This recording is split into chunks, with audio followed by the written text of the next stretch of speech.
যোগৰ অৰ্থ সংস্কৃত যুজ শব্দৰ পৰা যোগ শব্দৰ নিষ্পত্তি হৈছে, যাৰ অৰ্থ মিলন হোৱা বা লগ লগোৱা।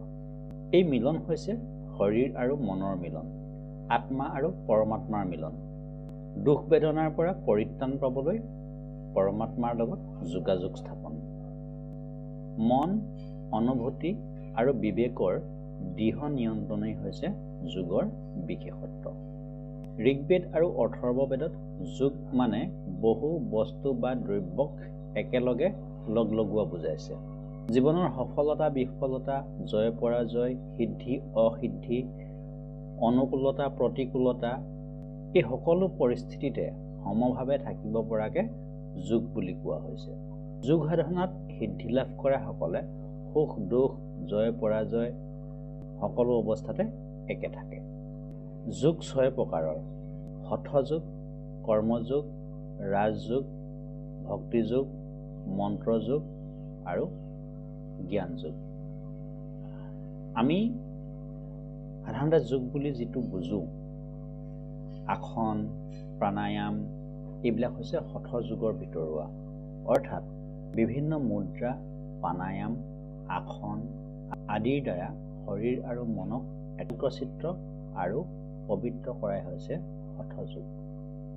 পতঞ্জলীয়ে অষ্টাংগ যোগ বুলি কোৱা য়ম, নিয়ম, আসন, প্ৰাণায়াম, প্ৰত্যাহাৰ, ধাৰণা, ধ্যান আৰু সমাধিক ৰাজযোগ বুলি কোৱা হয়।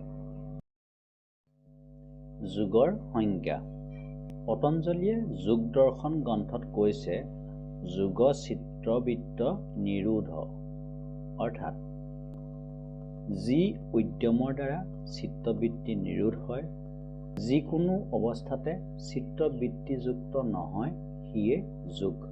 বেদব্যাসৰ মতে যোগ হৈছে গভীৰ ধ্যান। ক্লাছিকেল গ্ৰামাৰৰ মতে ধৈৰ্যৰ লগত জীৱন উৎসৰ্গ, আত্মা পৰমাত্মাৰ লগত সংযোগ আৰু গভীৰ সাধনা আয়ত্ত কৰা প্ৰচেষ্টাই হৈছে যোগ। যোগ মানে আত্মা চৈতন্যক পৰমাত্মা ভগৱানৰ লগত সংযোগ কৰা। কাৰণ ভগৱানে গোটেই বিশ্ব ব্ৰহ্মাণ্ডৰ সৃষ্টিকৰ্তা, তেওঁৰ সান্নিধ্যতেই মুখ্য লাভ হয়। পতঞ্জলীয়ে যোগকেই সাধনাৰ একমাত্ৰ পদ্ধতি বুলি উল্লেখ কৰি গৈছে। মহাবীৰ জৈনৰ মতে যোগ হৈছে এক সমল, যাৰ লগত আত্মা এক হৈ যায় আৰু নিৰ্বাণ প্ৰাপ্তি হয়।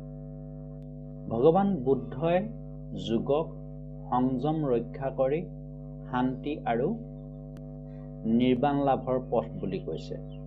গীতাত ভগৱান শ্ৰীকৃষ্ণই অৰ্জুনক যোগ সম্পৰ্কে কৈছে যে যোগৰ দ্বাৰা মানুহ দুখ কষ্টৰ পৰা মুক্ত হ'ব পাৰে, শান্তি আৰু আনন্দ লাভ কৰিব পাৰে। অৰ্থাৎ মনক স্থিৰ কৰা উপায় হৈছে যোগ সাধনা। ওপৰৰ সংজ্ঞাবোৰৰ পৰা ক'ব পাৰোঁ যে যোগ হৈছে এনে এক প্ৰচেষ্টা, যি প্ৰচেষ্টাৰ দ্বাৰা মানুহৰ মন, অনুভূতি আৰু বিবেক নিয়ন্ত্ৰণ কৰি ধৈৰ্য আৰু একাগ্ৰচিত্ত হ'ব পাৰে।